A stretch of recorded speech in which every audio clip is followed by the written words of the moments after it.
Սիրելի հեռուստադիտողներ, բարի առավոտ, մշակութային եթեր է իսկապես մեզ մոտ, ուզում ենք սիրով տեղեկացնել եւ ասել, որ նոյեմբերի 30-ին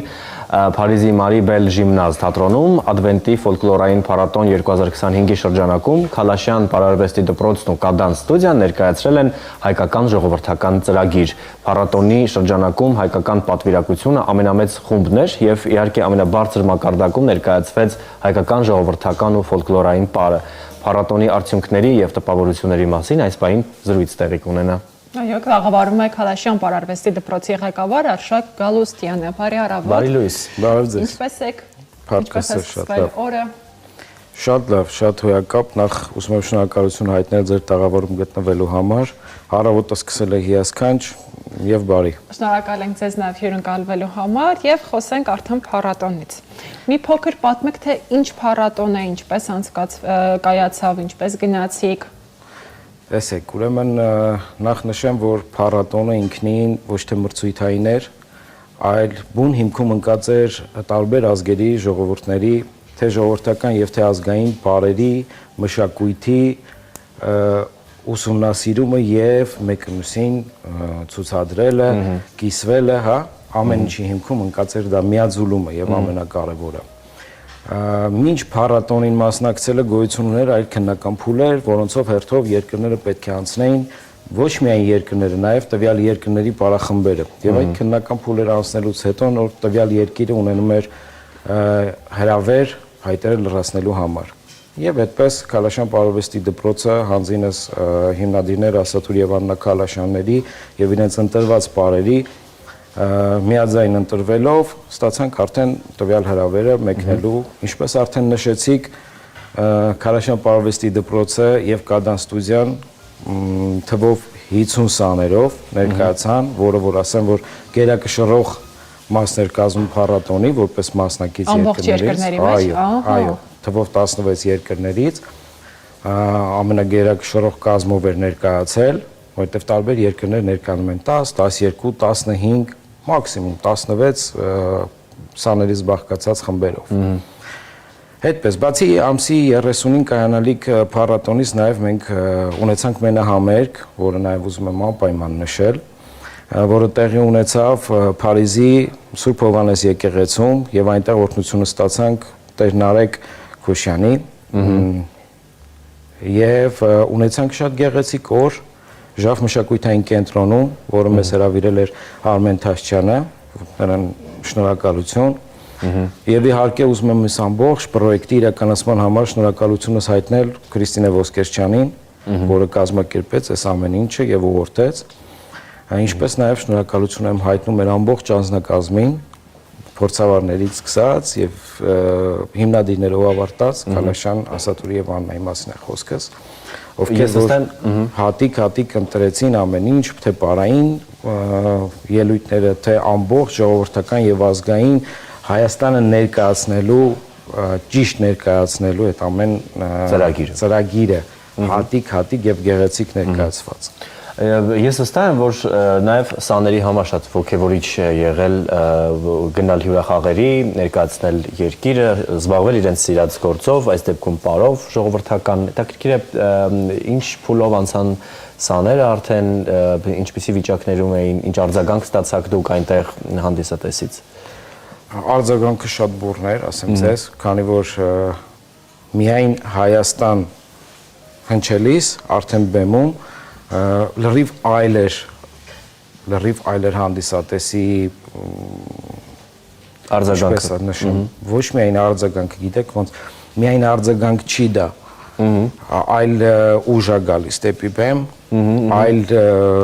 էներգետիկա է, լրիվ այլ է, որտեղ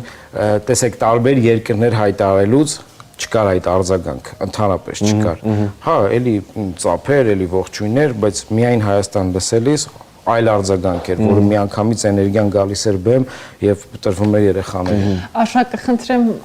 ասեք, թե ինչ պարեր եք պարել։ Ես արդեն մոտավոր պատկերացնում եմ, թե այդ ինչ ձայն է լսվել, այդ ինչ պար եք պարել, բայց ուզում եմ, որ դուք ասեք, որ այդ հանկարծ չսխալվեմ։ Նախ նշեմ, որ ներկայացրել ենք Սայաթնովա, աշխարհում սպեմադրությունը, ներկայացրել ենք Գեորգի Գյուրջիևի Անտունին, որը ամենալավ արձագանքներն են ստացել Սայաթ-Նովան եւ Արամ Խաչատրյանի Գայանե բալետից հատված երաժշտական առումով բեմադրություն Ասատուր Քալաշյանի, Անտունին, Սայաթ-Նովա Աննա Քալաշյանի, որոնք որ ունեցան շատ բուրըն արձագանքներ։ Մենք ունենք տեսանյութ, որը որ ավելի հստակ կպատմի, թե ինչպես է անցել այս ամենը եւ ինչպիսի տպավորություն կկազմեք նաեւ եւ պատկերացում ինքներս։ Դիտենք վերադառնանք։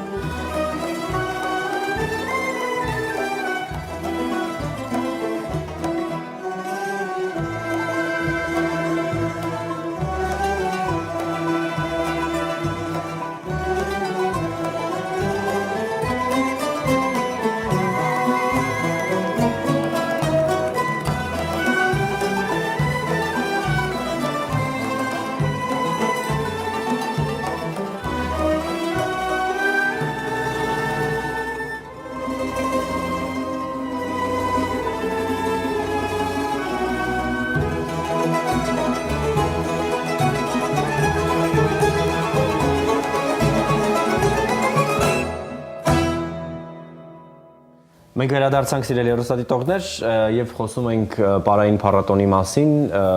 որտեղ որ մեր հայրենակիցները ներկայացրել են իսկապես պատշաճ եւ շատ գեղեցիկ ու ներկայանալի։ Հետաքրքիր է ինչն էր ամենամեծ դժվարությունը եւ ամենամեծ ձեռքբերումը հայկական այս երկու պարախմբերի համար, որը տեղի ունեցավ Ֆրանսիայում։ Ձեռքբերում որպես այդպեսին առաջին հերթին ներկայացնել Հայաստանի Հանրապետությունը Փարիզում միանշանակ եւ ստանալ բուրըն արձագանք ձեռքբերումը դա էր եւ ոգեվորված էին ահավոր երեխաները, սաները ահավոր ոգեվորվածությունը շատ էր, որովհետեւ ցանկացած արտասահմանում գտնվող փառատոնում արտերկրում գտնվելիս ներկայացնել Հայաստանի Հանրապետությունը պատշաճ կերպով դա ինքնին արդեն շատ ոգևորիչ է եւ շատ էներգետիկայով լի է ցանկացած վայրում։ Դժվարություններ որպես այդպեսին ամբողջական պրոցեսը ինքնին դժվարություն է, սկսած փորձերից, որտեղ փորձերը սկսում են շատ վաղուց, ամիսներ առաջ, դժվար ճանապարհ անցնելով, հագուստները, փորձերը, երեխաների ժամանակը, որը որ վատնում են այդ ամեն ինչի վրա, ճանապարհները, ինչու՞ չէ։ Ամբողջական դժվարությունները դրանք են, բայց ամեն ինչ արվում է իհարկե հանուն լավ բանի։ Այո, Արշակ, ինչպիսի ծրագրեր կան ներողությունը նայիդ։ Ինչ ծրագրեր կան արխիվում, կան արդյոք հյուրախաղեր նոր տարում տեղի ունեցող եւ սպասվող։ Նոր տարում ունենք քննական շրջան, սպասում ենք նաեւ համերգներ։ Ընդհանուր ծրագրերի առումով շատ են, ունենք նաեւ հյուրախաղեր, հրավերներ շատ, որոնք քննարկման փուլում են, ունենք մենահամերգներ, բայց այդ ամեն ինչը տեսեք, քանի որ Քալաշյան պարովեստի դպրոցում կրթական համակարգը, ուսումնական համակարգը դրված է այնպես Քալաշյան Ասատուրի կողմից, որը հատուկ ծրագիրը գրվել է իր կողմից, որպեսզի երեխաների կրթական process-ը չտուժի, որովհետև ամեն ամիս նոր քննական ներողություն, ոչ թե քննական, այլ ամեն ամիս դրվում են նոր դասեր երեխաների համար, որպեսզի այդ ուսումը չտուժի, ամեն ինչ պետք է փորձենք համատեղենք այդ ամեն ինչի հետ։ Թե հյուրախաղերը, թե մենահամերգները, թե փառատոնների մասնակցությունները, ամեն դեպքում փորձում ենք ամեն ինչ համատեղել։ Հյուրախաղերի առումով ունենք շատ հյուրախաղեր, որոնք քննարկման փուլերում են, կարծում եմ մոտակա ժամանակներում ելի կունենանք եւս հյուրախաղեր։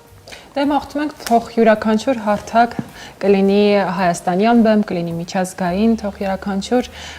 փառատոն, բացի նոր ուղի, նոր հորիզոններ, թե դպրոցի, թե իհարկե սաների առաջ։ Շնորհակալություն, որ այստեղ էիք,